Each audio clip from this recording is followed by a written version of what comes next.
Ayan, ang ganda nito.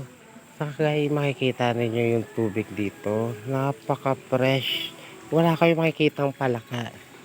Ayan. At so yun dito sa baba na yan, ginagamitan nila sa paglalaba. Nakikita ninyo yung mga kabataan. Ayan, naglalaba sila. Yung dito sa may side na may hose dyan, to. Ito yung pinag-iinuman nila. Saka dito tayo. Titingnan natin kung may mga palaka. Siyempre, nakikita nyo naman. Walang wala, 'di ba? Tingnan natin dito kung may frogs. Pero wala naman. Ayan. Walang palaka. Di ba napaka-fresh nga? Ayan. Malinis.